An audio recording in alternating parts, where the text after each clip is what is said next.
दादू मामा खबर दादू शहर शाणो शाहबाद कॉलोनी में वशी जवाबदार नौजवान अयाज पुट मुमताज़ पंवर घर आड़ो रांद कंदड़ 4 साल मासूम न्याणी अफशादी मोहम्मद मूसा शानी के शे बहाने पंहिंजे घर वठी वञी जिनसी व्यवस्था जो निशानो बणायो।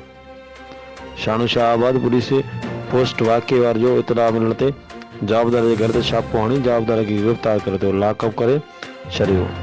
मासूम न्याणी के ज़ख़्मी हालत में वुमन प्रोटेक्शन सेल पुलिस दादू आंदो वियो, जितां मासूम न्याणी के सिविल अस्पताल जी इमरजेंसी शोबे में आंदो वियो, जिते मासूम न्याणी रोईंदी रही ऐं मासूम न्याणी जा कपड़ा रतो रत थी विया।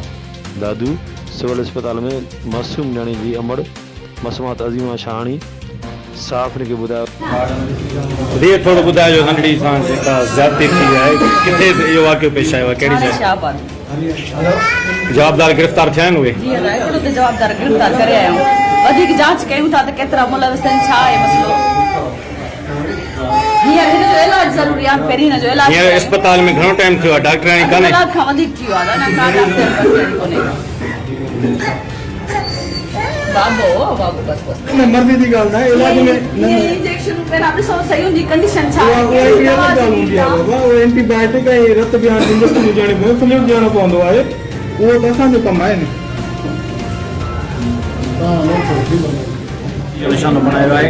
ये जेका मासूम बाड़ी जंहिंजी उम्र 2.5 खां 3 साल आहे, इंसां वहशी जेके दरिंदा आहिनि उन्हनि इंसानियत जी सभु हदूं पार करे छॾियूं आहिनि। मासूम निंगरी खे जिनसी ज़्यादती जो निशानो बनायो आहे। कलाक थी वियो आहे, मासूम बाड़ी खे सिविल अस्पताल दादू में आंदो वियो आहे, पर हिते डॉक्टराणी अञा ताईं मौजूदु न आहे ऐं जेका बाड़ी जेका हालत आहे उहा तव्हां ॾिसी सघो था, इंतिहाई तशवीशनाक हालत में आहे। पर हिते दादू अस्पताल जी बेअसी इहा आहे जो अञा ताईं डॉक्टराणी हिते मौजूदु न आहे जेको बाड़ी जो इलाज करे सघे।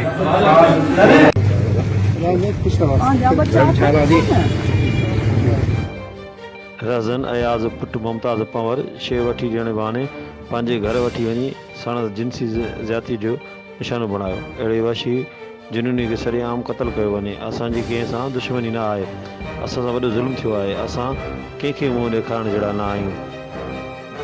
हिन चयो त मुड़ुसु मोहम्मद मूसा 1.5 महीने खां हैदराबाद में मज़दूरी करे रहियो आहे। ॿिए तरफ़ दादू SSP एजाज़ अहमद शेख सिविल अस्पताल पहुची वियो ऐं न्याणी जे अमड़ खे इंसाफ़ जे यकीन ॾियारियो। साफ़ हिन खे ॿुधायो त हीउ वाक़ियो इंतिहाई अफ़सोसनाक आहे। इतला मिलण ते अस्पताल पहुतो ऐं न्याणी सां मुकमल इंसाफ़ कयो वेंदो, जवाबदार मथां केस दाख़िल कयो वेंदो। ॾिसंदा रहो मुंहिंजी सिंध न्यूज़ चैनल लाड़कणो।